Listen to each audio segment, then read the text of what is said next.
Hey guys, welcome to the investor.bet AFL Sunday betting preview. In this video, I'm going to go through my best bet for all three games today. So far this weekend, we're sitting at 4-1 overall. Went 2-0 in the AFL on Friday night, 2-0 in the NRL as well. Then on Saturday, we went 2-1 in our AFL bets. All three same game multis, hitting two of them and just missing by one leg on the other one, and split the NRL plays. So I have three plays for Sunday, starting with the Western Bulldogs taking on Gold Coast. Western Bulldogs, this game's being played at Ballarat. Historically, so the data that we're looking at here with these team statistics is the 2023 season data still, because until every team's played 4 games in a season, I don't update it to view the current season data because there's just too much variance between teams' performances, and then you got to weigh in other factors of the quality of the opposition they face. Like, for example, there are teams who played top sides through their first either game or 2 games, and then other teams who face at bottom of the table teams through their first 1 or 2 games, and that data can be really, really misleading. Anyway, the game tomorrow, the Western Bulldogs at Gold Coast.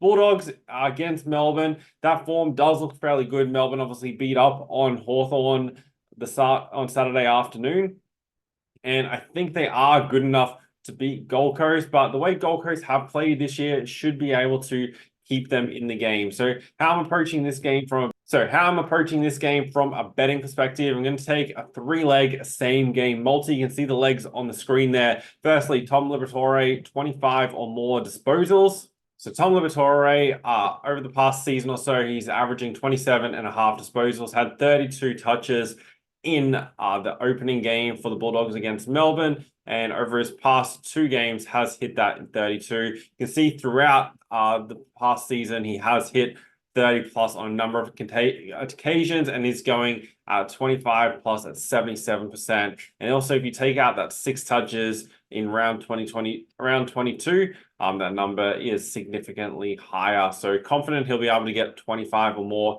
against Gold Coast. The next leg we're going with is Noah Anderson, 25 plus for the Suns. So over his recent games, he is averaging 29.7, and overall in the season, 27.2. In the opening games, he had 25 and 35 touches.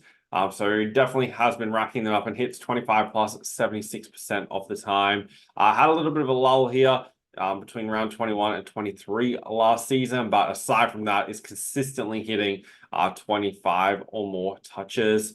So he goes in as the second leg, and then the third leg, Adam Treloar, 20 plus disposals for the Bulldogs. He's at the top of the page here. In round 1, had 31 touches, averages 29.4. Have elected to go with Liberatore for the 25 plus, just due to the odds factor. Prefer the slightly bigger price about Liberatore to get 25 plus than Treloar, and gonna just go with Treloar at the 20 plus. So that's the first bet. Next game we're going to look at is Port Adelaide take on Richmond.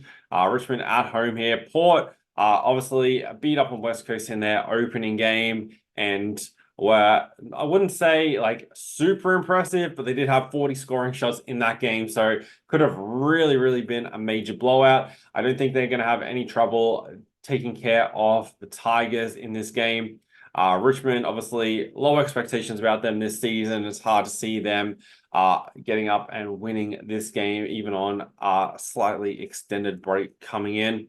They were pretty good against Carlton last week, but obviously that's a big rivalry game. They ended up losing by 5 points, and so this is potentially a little bit of a letdown spot for them. I see this game playing out is Port Adelaide winning fairly comfortably, so have to take their minus 15.5 points at $1.90. So that'll be the play for that game. And then the final game of the round, West Coast at home to GWS. The Giants come into this game big favorites, are about $1.06 on the head-to-head, and 44-ish points favorite. Line kind of hovering around the mid-40s. These sides met in round 2 last season, and West Coast won that game. This was at Optus Stadium by 19 points, 100 points to 81. And GWS were only a 3.5-point favorite in that game. So it shows you how much the betting companies have seen GWS improve and how much more respect they're giving them for a line to move up roughly 40 points for meetings between two sides at the same venue 12 months apart. You rarely see a line move more than 3 goals, especially when if they're playing in different venues, especially in the state games, it can. But at the same venue, you rarely ever see it move that much. But obviously, GWS should be too good and win this game very comfortably. As you guys, if you've been watching previous videos, don't really get that excited about big spreads once you're looking at 40 plus spreads, even 30 plus, and kind of stay away from games and look for better betting opportunities in those matchups. So this game, I'm going to take a 4-leg multi. We're going Tom Green, 25 plus disposals. He had 37 touches in round 1, 30 touches in the opening round. Has hit 30 plus in his past 6 games. So traveling really well. I see no real issue with him getting 25 or more. Next leg, we're going with Caniglio to get 25 plus as well. He comes in on the second line here. Another player averaging close to 30 at 28.4. 30 games, 30 disposals last week, 28 in the opening round. And pretty much has consistently hit over that numbers. Only missed the 25 plus on 3 occasions last season. And against West Coast, I should have mentioned this as well. West Coast are the team that give up the most disposals to the opposition. So in their matches, I'm always looking for opportunities to play into that fact and look for players. And obviously, I'm just going through my favorite or best bet for the games, but I'm always looking for players that I can expect or that I can predict that they're going to go well above their averages. Because what you'll notice with a lot of the betting companies is the over-under lines for the disposal props most of the time set very close to that player's average disposals. So if you can find opportunities where players are going to potentially go under based on the opposition they're facing. For example, if you're a team that is they're going up against a side that's really limits the amount of handballs a team gets, and then there's a player who just dishes out lots of handballs, then you can kind of fade that player a little bit. For example, if there's a player that rely on the way they win the ball is through contested possessions, but they're going up against the side that give up the least number of contested possessions to the opposition, then you can potentially fade that player because they're less likely to get as many touches. So these are kind of the things you can consider when looking at player props, not just for the AFL, but other sports as well. Quickly get back to the bet though. Lockie Whitfield, 20 plus disposals for the Giants.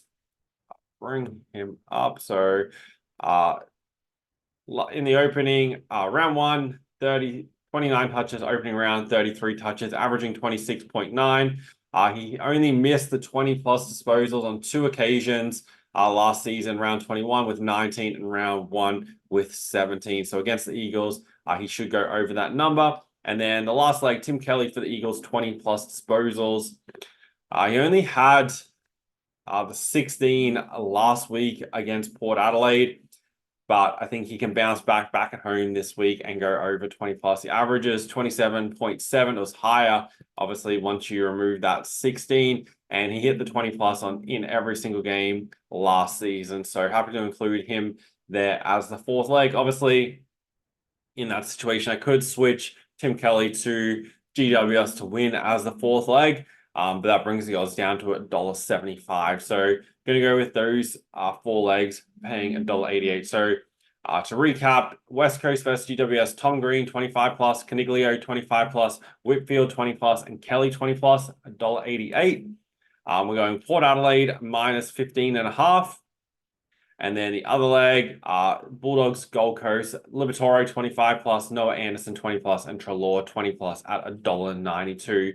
If you're following along, good luck. If you enjoy videos like this, make sure you like it, subscribe to the channel. So I know if you guys want more of these videos, my goal is to continue posting these right throughout the season, previewing games, providing information, statistics, trends, all that kind of information so that you're able to make the best possible betting decisions. Because at the end of the day, when it comes to making money betting and making an income betting like I've been able to do for the past 12 years, it comes down to the plays that you're putting on and then how you're managing your bankroll and mindset behind the scenes. If you can do those things and do them at a high level, then it's possible to win. The problem is most people don't do that, and that's why they lose and why they think it's impossible. And they just kind of give up or just, go back to the fact that, oh, well, I'm just doing this for fun and I don't really care if I lose. But if you actually care about winning, then let me know in the comments. Let me know what your goals are when it comes to betting on the AFL, betting across all sports. I'd love to hear it. My goal is to get these videos out for you guys as early as possible. Obviously, with team lineups and that kind of thing can make it a little bit tricky. So make sure you got notifications on so that you don't miss anything, and potentially looking at setting up a way to also send these bets out with a notification in a group, those kind of things, or through email. So we'll just keep that in mind moving forward. So hope you guys enjoy the rest of the weekend. I'll be posting the betting trends for the next round on Monday. So make sure you don't miss that video so you can potentially lock in some good early bets for round number 3 in the AFL.